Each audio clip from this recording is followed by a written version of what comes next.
The wind whispered through the gnarled trees that encircled the secluded estate, carrying a chill that seemed to seep into the very bones of the newcomer who had returned after so many years.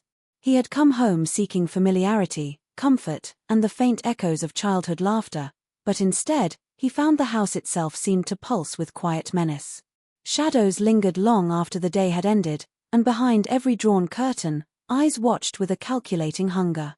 His sisters greeted him with smiles that were almost too perfect, voices sweet yet lined with subtle coercion, and hands that lingered longer than they ought.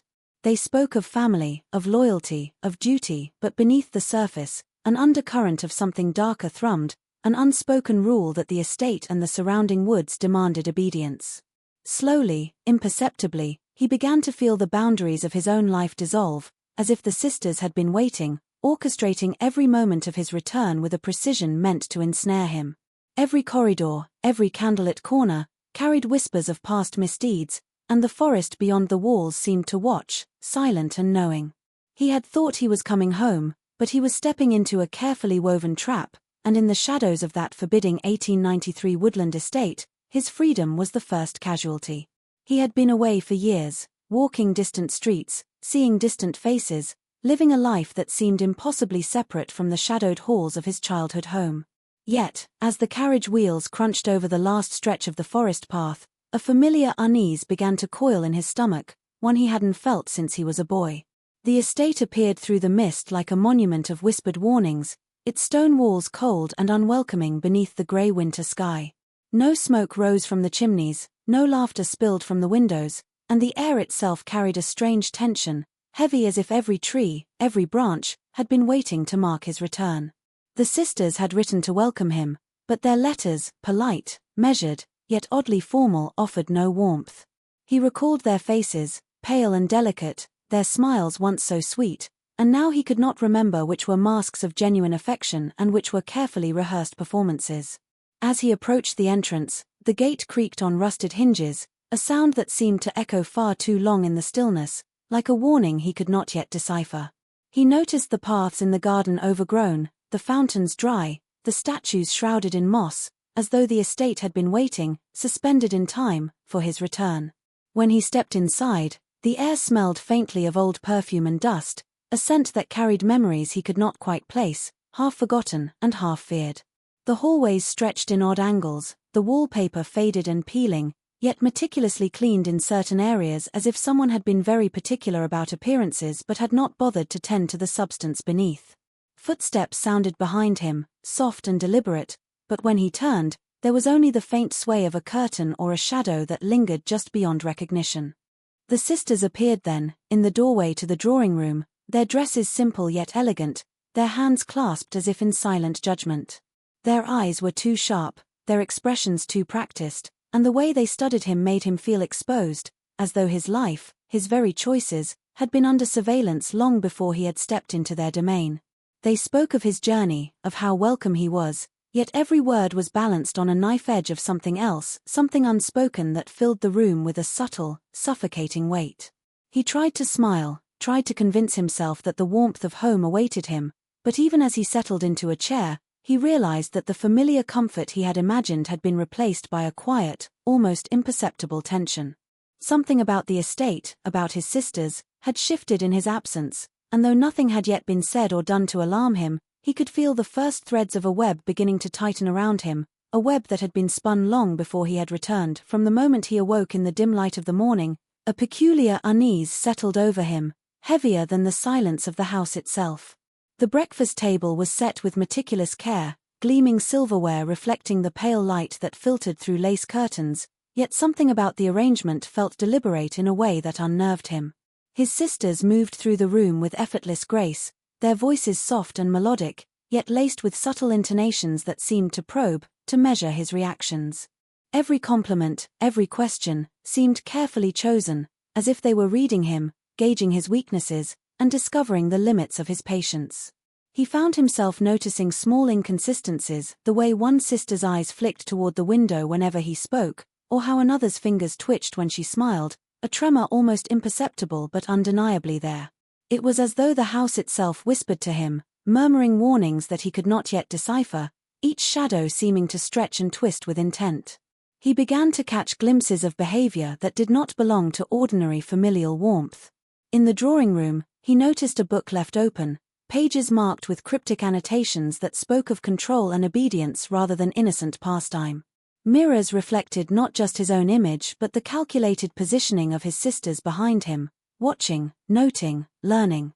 At night, he would hear footsteps in corridors, soft yet purposeful, and when he rose to investigate, the halls would be empty, the only evidence a lingering scent of perfume that did not belong to him. Letters from the outside world, which he had once cherished, were increasingly intercepted. His thoughts seemed to echo back at him in altered whispers, as if the estate were alive with quiet schemes. He also began noticing subtle tests in conversation, questions designed to unsettle him, to make him doubt his own judgment. They would speak of old grievances, of imagined slights, and then pivot smoothly into praise or concern, leaving him uncertain of the line between reality and manipulation. Invitations to stroll through the gardens came with veiled suggestions, gentle nudges meant to steer him toward decisions he would later question, as though his own will were being eroded piece by piece. In their company, laughter sometimes sounded hollow, smiles sometimes threatening, and every gesture felt loaded with intent. Even the rooms seemed to shift subtly in his perception, hallways appearing longer, doorways narrower, as if the estate itself conspired with the sisters to disorient him. By the end of that first unsettling day, he realized with a creeping dread that the warmth of family he had imagined was an illusion, and that the sisters, once familiar and loving, had begun to reveal a hidden purpose, an agenda that was not his own, and a capacity for manipulation so profound that the foundation of his reality now felt precariously unstable. The first hint of the sisters' true intentions arrived like a shadow sliding across a sunlit room, almost imperceptible at first, yet impossible to ignore once fully seen. It came during a quiet afternoon in the drawing room, when he had begun to let down the barriers of his own caution, thinking perhaps he had misjudged them, imagining warmth where there was only subtle threat.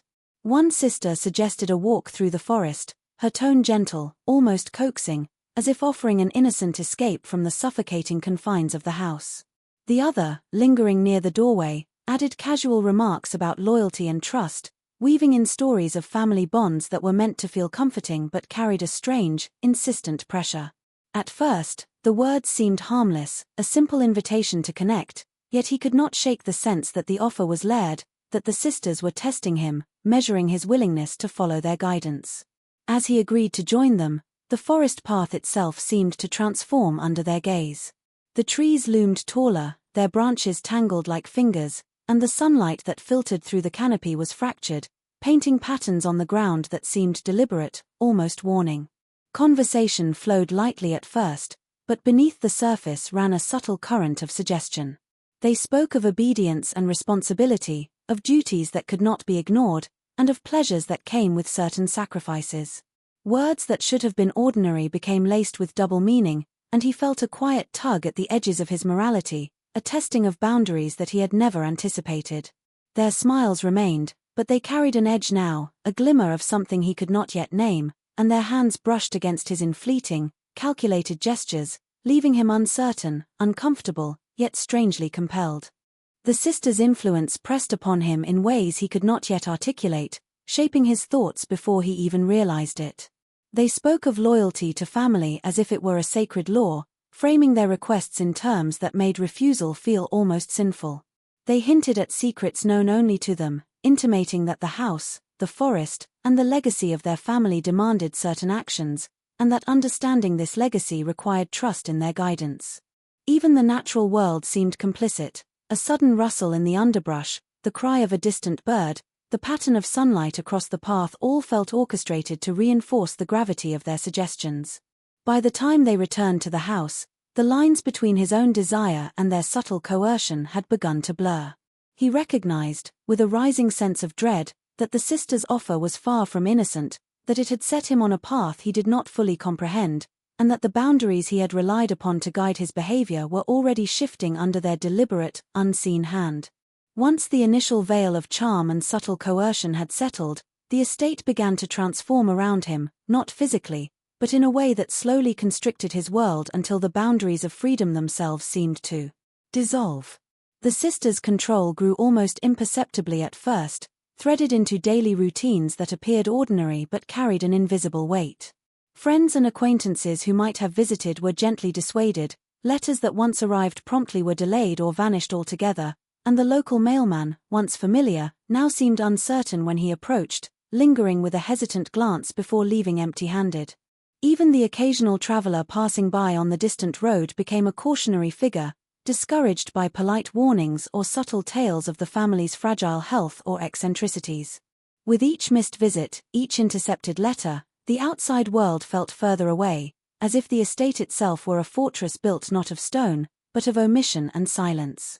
Within the house, the sisters' presence became more constant, their subtle monitoring almost tangible in every room he entered. Doors he had once opened without thought now seemed to close silently behind him, echoing like a reprimand. Mirrors reflected not only his image but the silent, deliberate positioning of the sisters in nearby rooms, their eyes following without movement, their expressions unchanging. He began to notice small, disquieting patterns. The servants seemed to vanish for long stretches, leaving him alone under the quiet, omnipresent scrutiny of his sisters. Meals were timed and arranged with precision, and casual conversations often shifted into pointed observations about behavior, loyalty, and the importance of family obedience. It was a web so fine and intricate that he barely noticed its construction until he realized, with a creeping dread, that it had been there all along. Even the forest outside, once a place of freedom and exploration, began to feel like a boundary rather than an escape. Paths he had wandered as a boy were now subtly obscured, overgrown, or misleading, guiding him back toward the estate rather than away from it. The sound of distant voices or laughter that might have once been comforting now carried an edge of warning, as if the natural world itself were in league with the sisters' intent.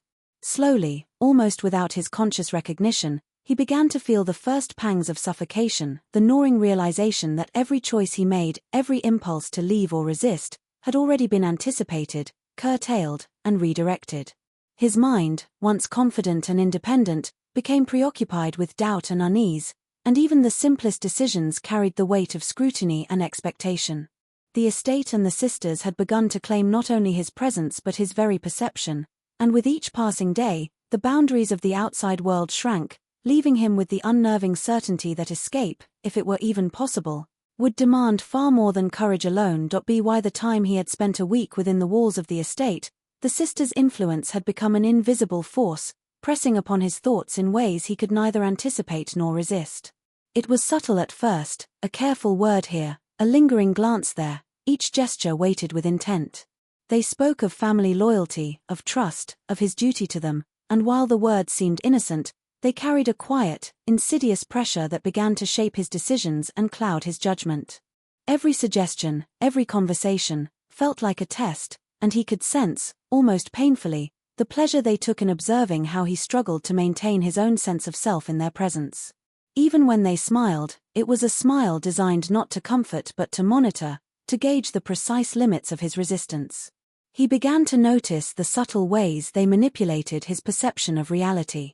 Conversations from the day before were recounted in ways that made him question his own memory, small omissions or additions that twisted recollection and planted doubt in his mind. They would reference events that never happened, or insist upon past grievances that he could not recall, framing them as evidence of his failings or disloyalty. Over time, the accumulation of these small uncertainties began to wear on him, eroding his confidence and making him more pliable, more dependent on their guidance. Even his own emotions were not entirely his own. Guilt, fear, and longing were triggered at will, as if his sisters could reach into his mind and manipulate the levers of his heart. Isolation heightened the effect. With no one else to confirm his thoughts or provide alternative perspectives, he found himself questioning the very nature of his reality.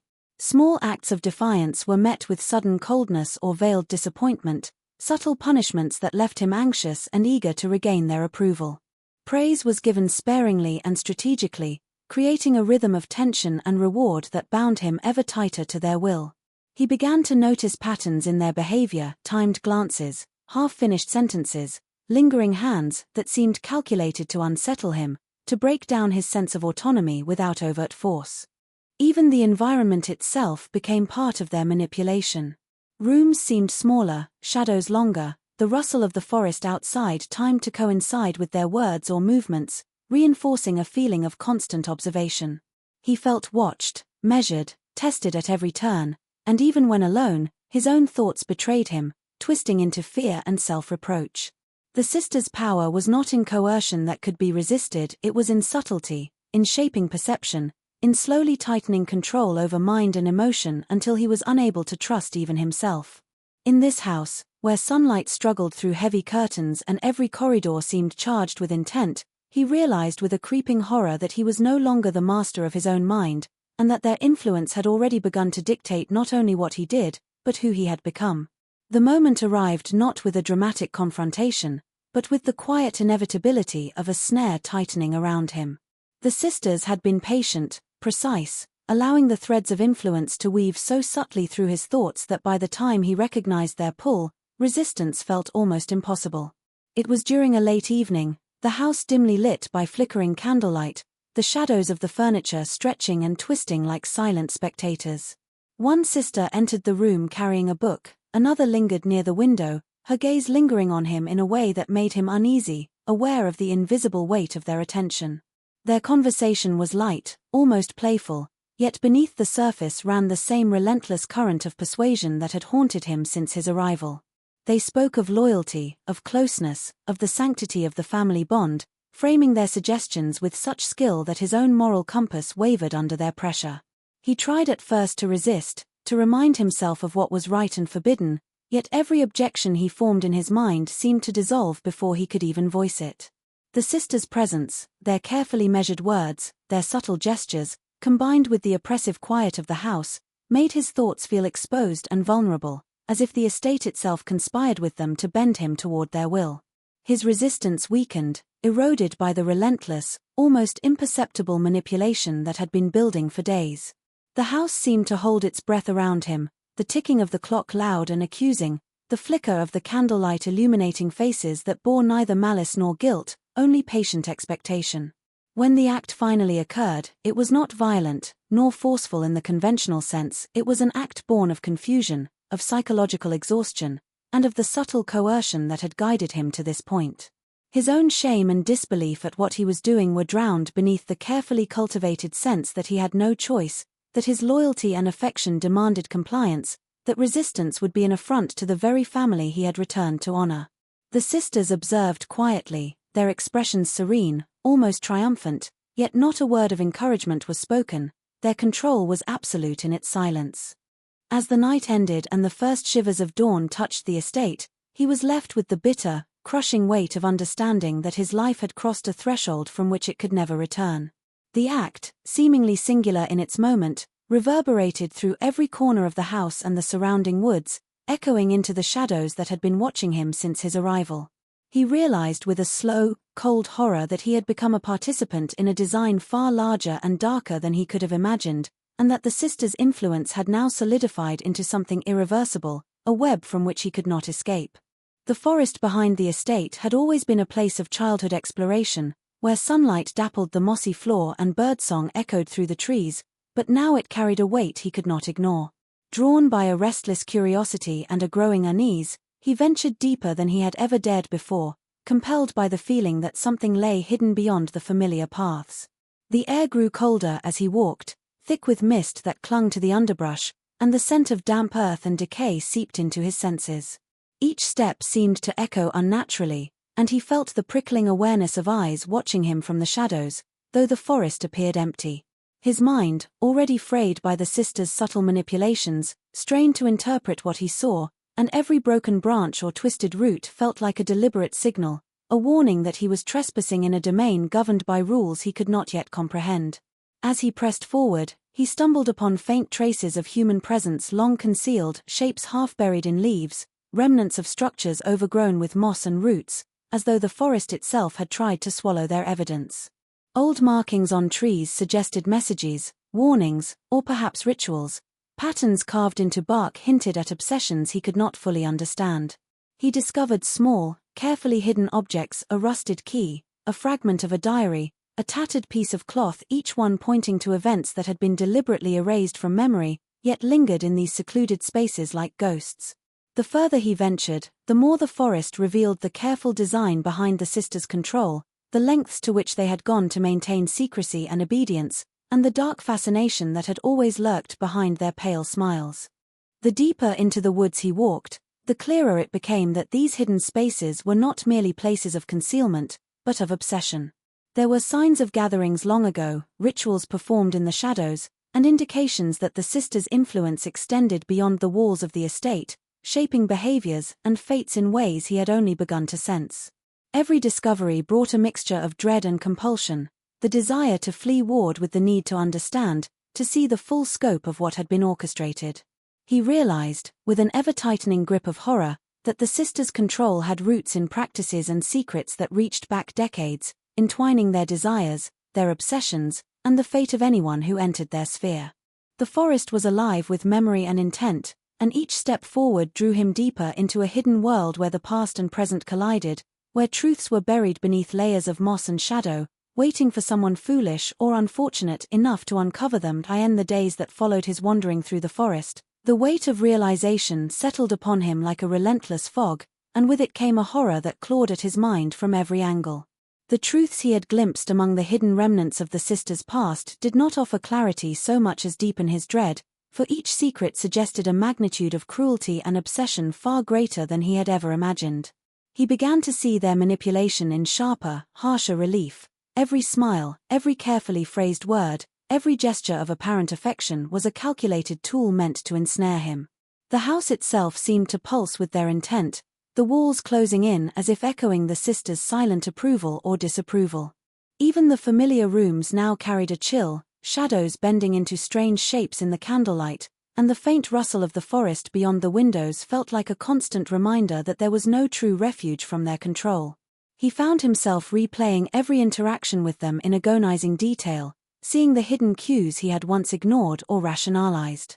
Moments of hesitation, subtle coercion, and gentle insistence that had once seemed harmless now revealed themselves as strands of a deliberate design, each one pulling him further into a role he neither chose nor desired. He began to experience fits of anxiety that left him shaking, heart hammering, and a gnawing sense of shame for the choices he had already made under their guidance. Even in solitude, the sisters' influence lingered, echoing in his thoughts, leaving him questioning his own sanity, wondering whether his fears were the product of imagination or something more sinister embedded in the very fabric of the estate. Guilt and regret became almost physical, pressing on his chest like the heavy curtains that blocked the daylight from the rooms. The realization that he had crossed lines he could not uncross settled over him in cold waves. Every glance from the sisters, every carefully timed remark, now seemed to underscore the irreversible nature of what had been set into motion. He recognized the first glimmers of how completely they had rewritten the boundaries of his existence, how the freedom he had once taken for granted had been replaced with a meticulously constructed web of influence. Even the forest no longer offered solace. The shadows among the trees, once mysterious and inviting, now seemed to carry silent judgment, as though the secrets buried beneath the soil had been waiting for him all along. The diary fragments, the broken keys, the hidden symbols, each discovery from his earlier wanderings became a reminder of his entrapment, proof that the sisters' obsession reached far beyond ordinary familial concern. Anxiety gnawed at him constantly, and the realization that the life he had known, the choices he believed were his own, were now tainted, manipulated, and guided by unseen hands left him with an ever-growing sense of helplessness and dread. The thought of leaving, of tearing himself from the invisible chains that had been woven around him, first came like a flicker of light in a room long plunged into shadow.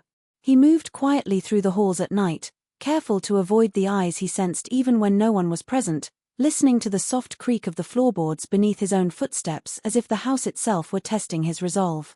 Every corridor seemed longer, every doorway narrower, and yet the desire to escape grew with an almost feral urgency.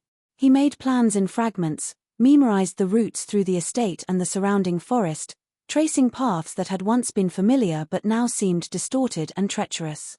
Each window, each hidden path, became a potential route to freedom, yet every option carried the unbearable weight of uncertainty. Would the sisters notice, or had they already anticipated this very thought? In the days that followed, he began to probe for weaknesses in their control, speaking carefully to servants whose loyalties were uncertain, testing small doors and back passages, seeking cracks in the carefully maintained facade of the estate. But the sisters' vigilance was relentless. Even in solitude, their influence lingered like a tangible presence, a shadow pressing upon his mind and filling him with doubt. He began to notice subtle traps in every space, doors that locked quietly behind him, hallways that seemed to shift subtly in length, the faint creak of hidden hinges suggesting they had anticipated even the smallest act of defiance. Attempts to communicate with the outside world were met with the same quiet obstruction, letters misplaced, brief encounters with villagers interrupted by deliberate intervention, and a pervasive sense that the forest, which had once promised freedom, now served as an extension of their control. With every failed attempt, frustration and fear mounted. His own mind became a battlefield, torn between the desperate need to flee and the paralyzing realization that the sisters' manipulation had already reshaped him, eroded his confidence, and left him vulnerable in ways he had not yet fully recognized. The isolation that had been gradual now felt absolute. Each misstep, each moment of hesitation, was magnified in his imagination, echoing with the sisters' silent judgment. Even the smallest sound, a rustling in the underbrush, the faint tap of a windowpane, sent his heart racing, convincing him that they were aware of every move, every thought. The deeper he tried to push, the more suffocating the estate became, the walls seeming to close around him, the shadows growing darker, the forest twisting into a labyrinth rather than an escape. He realized, with a creeping horror, that no flight could be simple or certain, that the sisters' influence had stretched further than he had imagined, that the very land and trees conspired against him, and that every attempt to break free only tightened the web of control in which he had become entangled. The sense of impending doom, once distant, now pressed against him with unrelenting weight, leaving him trapped not only in the house but within the labyrinth of his own fear. The culmination of his entrapment came not with a sudden act of violence, but with the slow, inexorable erosion of everything he had once believed to be his own. By now, the house, the forest, and the sisters themselves had become extensions of one another, a single, unyielding force pressing in from all directions. Every thought he tried to claim as his own had been shaped and distorted by their influence, leaving him uncertain of his desires, his fears, and even the memories he thought he possessed. The sense of autonomy he had carried into the estate months, or was it weeks, before now felt like a distant, impossible luxury, replaced by a gnawing awareness that every choice, every action, had been anticipated, guided, and, ultimately, orchestrated by them. He had become a vessel for their design, an unwilling participant in a ritual whose consequences extended far beyond his own comprehension. Even in the moments of supposed privacy, he could not escape the suffocating presence of the sisters' control. Mirrors reflected him not as he wished to see himself, but as they had shaped him, a figure haunted by guilt, confusion, and shame. The forest no longer offered solace. It had become a prison of silent witnesses, every rustling leaf and snapping twig reinforcing the knowledge that escape was impossible. Attempts to flee or resist had only deepened his entrapment, leaving him more acutely aware of the web that bound him. His very body seemed to carry the weight of their manipulation, every gesture, every thought, every heartbeat a reminder of the power they wielded. The sisters' satisfaction was quiet but palpable. There was no triumph in their smiles, only the calm certainty of those who had predicted every step and outcome, the satisfaction of seeing a plan reach completion with flawless precision. Their patience had been methodical, their attention unyielding, and the result was a man who had been broken not by cruelty alone, but by the slow, meticulous erosion of his mind and spirit. He had lived through the moments they had crafted for him, each step a descent further into the labyrinth of obligation, guilt, and obsession.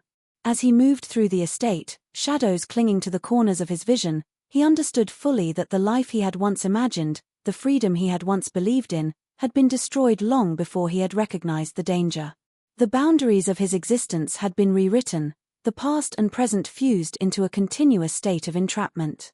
The forest, the halls, the whispered words of the sisters, all were now instruments of a reality from which there was no reprieve, a reality where hope itself had been extinguished. The knowledge of this total control pressed upon him with a suffocating weight, leaving him hollowed, haunted, and irrevocably bound within the consequences of a design he had never asked to be part of, yet could not escape.